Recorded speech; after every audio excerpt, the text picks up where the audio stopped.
नमस्ते। हार्टफुलनेस अभ्यास के दूसरे दिन आपका स्वागत है। हार्टफुलनेस अभ्यास का दूसरा चरण सफाई या आंतरिक नवनीकरण, जिसको हम शुद्धिकरण भी कह सकते हैं। सफाई और आंतरिक नवनीकरण में क्या संबंध है? यह वैसे ही है जैसे एकाग्रता और ध्यान। जैसे ध्यान यानी मेडिटेशन एकाग्रता की हालत पैदा करती है, उसी तरह सफाई हमें अंदर से तरोताज करती है। यह उसका परिणाम है। मेरे विचार से सफाई हार्टफुलनेस अभ्यास के सबसे महत्वपूर्ण घटकों में एक है। सफाई क्या है? सफाई का तरीका क्या है? बिना इनकी गहराइयों में जाकर आइए पहले समझते हैं कि कर्म, संस्कार, छाप और धारणाओं में क्या अंतर है। मान लीजिए आप किसी को देखते हैं और यह आपके हृदय में एक ज़बरदस्त प्रभाव छोड़ देता है कि वह कितना या कितनी सुंदर है।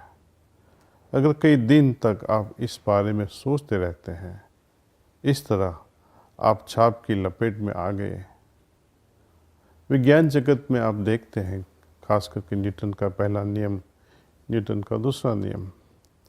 मैं विज्ञान का कोई विशेषज्ञ नहीं हूँ, लेकिन इतना समझा सकता तो हूँ कि एक क्रिया और प्रतिक्रिया एक समान और विपरीत दिशा में होती है। वो सेकंड लॉ ऑफ न्यूटन है कि जो हम क्रिया करते हैं उसका परिणाम होना ही है। Actions and reactions are equal and opposite in direction. लेकिन आध्यात्मिकता में एक क्रिया पर होने वाली प्रतिक्रिया का कोई पैमाना नहीं होता। वो दूसरा डबल भी हो सकता है या कुछ भी नहीं हो सकता है। यह इतना ज़बरदस्त और गहरा हो सकता है कि सिर्फ एक झलक भी आपके भीतर ऐसी छाप छोड़ जाए जिसे आप जिंदगी भर न भूलें। या फिर हमें बहुत सी अच्छी चीज़ें मिलती हैं, लेकिन हम उनके लिए कृतज्ञ नहीं होते। तो आध्यात्मिक जगत में ज़रूरी नहीं है कि परिणाम एक समान और विपरीत ही हो। यह समूह ब्रह्मांड जैसा विशाल या शून्य भी हो सकता है। यह हम पर निर्भर करता है। सफाई का यह अभ्यास उन धारणाओं को हटाने की प्रक्रिया है जिन्हें हम जाने अनजाने बटोर लेते हैं।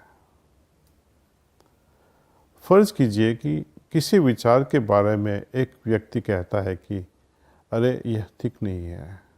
दूसरा व्यक्ति उसी विचार को बकवास बताता है। तीसरा व्यक्ति कहता है कि यह तो शानदार ख्याल है।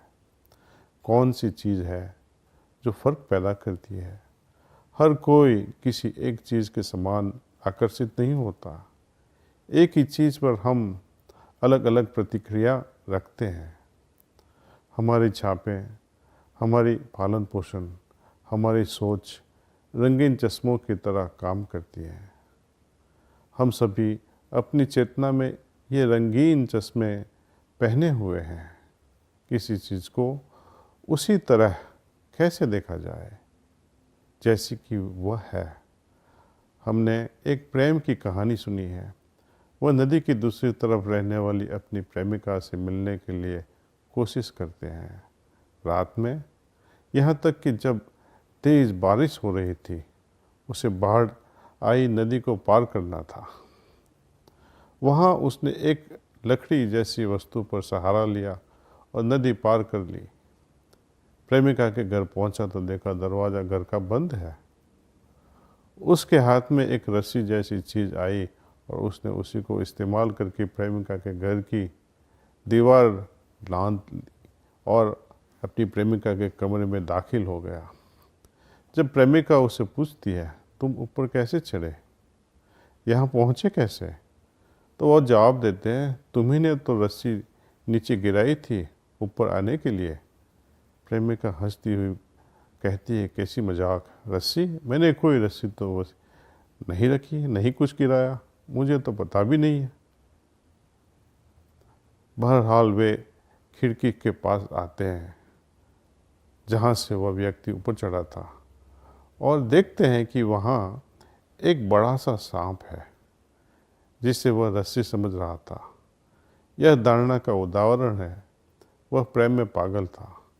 उसे तो सांप भी रस्सी लगी जो उसका लक्ष्य हासिल करने के लिए उसकी मदद कर रहा था।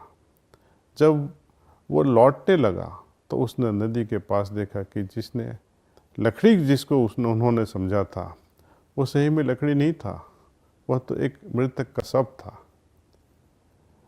एक और उदाहरण है। एक हाथी जैसे बड़े जानवर का पैर रस्सी से एक छोटी सी प्लास्टिक कुर्सी के साथ बंधा हुआ है। इस धारणा के प्रभाव के बारे में सोचिए। इतना बड़ा हाथी जो सर्कस के सारे टेंट को गिरा सकता है, लेकिन वह सिर्फ एक छोटी सी प्लास्टिक कुर्सी से बंधा हुआ है। पुनः यह धारणा यानी परसेप्शन का मामला है, एक नज़रिया है। हमारे विचार, हमारी सोच, हमारी छापें, इन सब की हम पर काफ़ी मजबूत पकड़ हो जाती है। हमें इन्हें साफ करने की ज़रूरत है ताकि हम चीज़ों को उस तरह देख पाएँ जैसे कि वो वास्तव में है। तो मैं आपके साथ कुछ बातें साझा करना चाहता हूँ कि इन छापों, धारणाओं, प्रतिक्रियाओं या फिर कुल मिलाकर कहा जाए तो कर्मों और संस्कारों से कैसे छुटकारा पाया जाए। हम इन्हें कैसे हटा सकते हैं जो जाने अनजाने में हमने दिन भर में इकट्ठी कर ली है। इसकी विधि यह है। दिन भर काम करने के बाद आप घर लौटते हैं। 10 या 15 मिनट तक अपने परिवार के साथ समय बिताकर थोड़े रिलैक्स होते हैं। इसके बाद आप अपने घर की किसी शांत जगह पर आइए और सफाई की इस टेक्निक को इस्तेमाल करने की कोशिश कीजिए। यह टेक्निक हमारी भीतरी क्षमताओं को बाहर लाने के लिए है ताकि हम चीज़ों को उनके मूल स्वरूप में देख पाएँ। हम शुद्ध होना चाहते हैं, हम सरल होना चाहते हैं। उन जटिल और अशुद्ध चीज़ों को हटाकर जो हमने इकट्ठी की हैं उसको निकालना है। जटिलताएं या अशुद्धियाँ जिन्हें हमने रोज़मर्रा की ज़िंदगी में न जानते हुए भी इकट्ठा किया है। अब हमारे पास एक तरीका है कि इन छापों को अपनी चेतना में स्थायी जगह बनाने से पहले हटा दिया जाए। इन जटिलताओं को हटाने के बाद आप क्या उम्मीद करेंगे? सरलता, है कि नहीं? इसे जब अशुद्धियों को हम निकालते हैं तो स्वाभाविक रूप से शुद्धता ही महसूस होएगी। ये सरलता और शुद्धता जो हमें बदले में मिलती है, हमारे सिस्टम को प्राकृतिक रूप से सहज अवस्था में ले आती है। अच्छा, इसकी प्रक्रिया क्या है? हम सफाई किस तरह कर सकते हैं? इन मास्टर क्लास के दौरान हम प्राणाहुति को ग्रहण करने योग्य हो चुके हैं। किसी तरह हम सफाई करने की भी योग्यता रखते हैं। हमारे पास वह क्षमता, जानकारी और टेक्निक है कि हम इन दैनिक छापों को हटा सकें।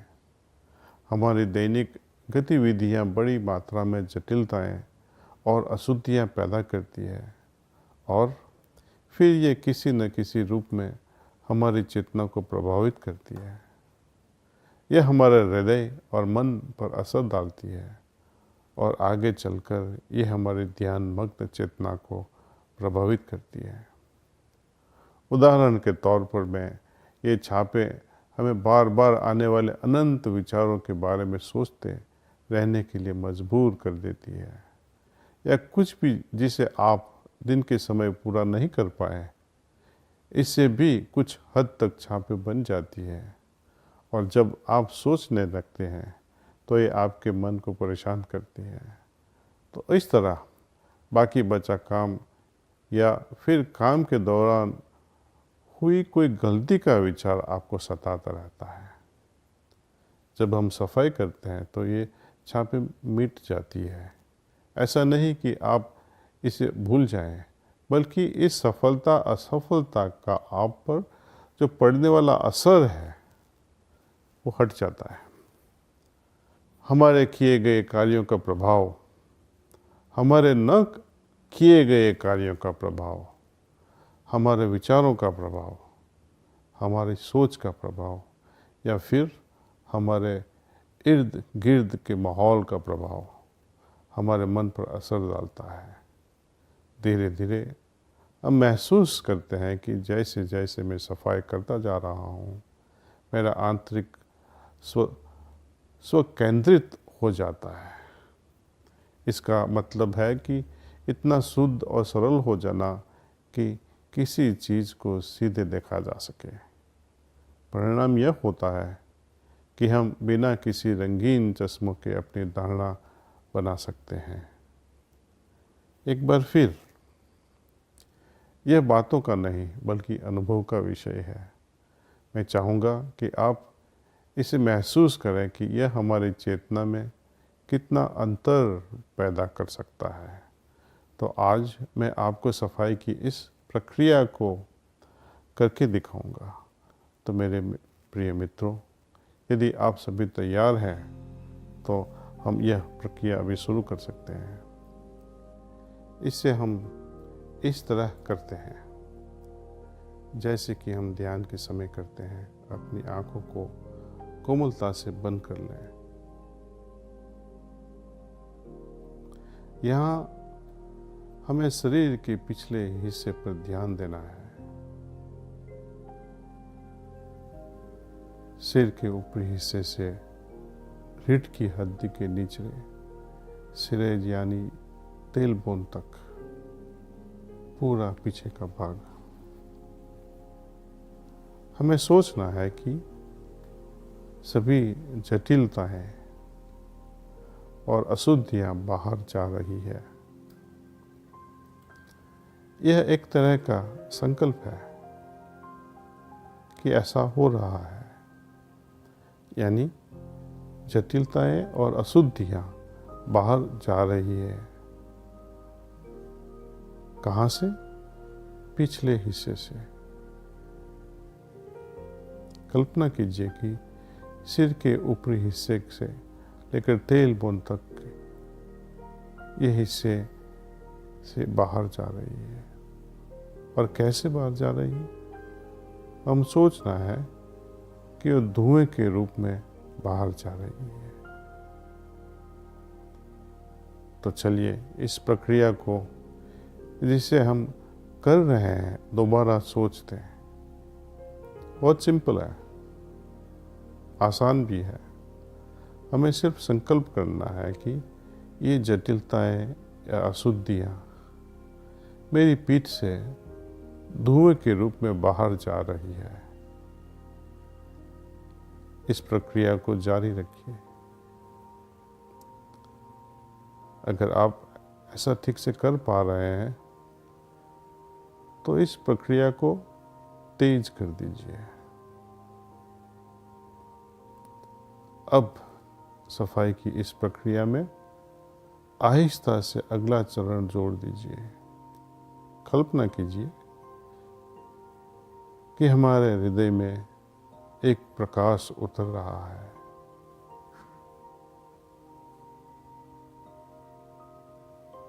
ये जो सेकंड स्टेप में आपको बता रहा हूँ वो जनरली शाम को जब हम 2/3 सफाई हो जाती है, या सपोज हम 30 मिनट करना चाहते हैं और 20 मिनट के बाद सफाई के बाद ये ख्याल लाना है कि ऊपर से प्रकाश हमारे अंदर प्रवेश कर रहा है और पूरी संरचना में फैल रहा है, पूरे बदन में फैल रहा है। अब यह पीछे की तरफ जा रहा है और जटिलताओं, अशुद्धियों को हटाने में मदद कर रहा है। यह प्रकाश अब उस खालीपन को भरने में मदद कर रहा है जो अशुद्धियों और जटिलताओं के हटने की वजह से पैदा हुआ।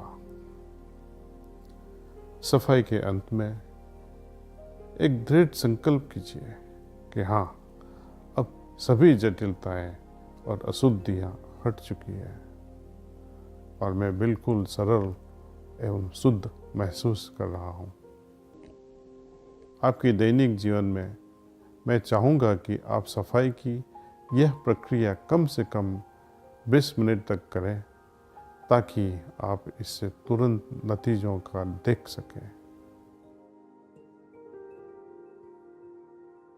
हम आपको संक्षिप्त में बताना चाहते हैं कि ध्यान कैसे करना है। कृपया अपनी आंखों को धीरे से बंद कीजिए और ख्याल रखिए कि दिव्य प्रकाश का स्रोत मेरे हृदय में पहले से ही मौजूद है जो मेरा ध्यान भीतर की ओर खींच रहा है। मैं आपको आज फिर प्राणाहुति का अनुभव करवाऊंगा कि प्राणाहुति से हमारा ध्यान कैसे बदल जाता है। लोग ध्यान तो करते हैं लेकिन प्राणाहुति से क्या फर्क हम महसूस करते हैं वो आपको वो अनुभव से उसका डिफरेंस बताना चाहता हूँ। कृपया अगले 10-15 मिनट तक इसी तरह बैठे रहिए। ध्यान समाप्त होने पर मैं बोलूँगा दैट्स ऑल। चलो हम ध्यान शुरू करते हैं।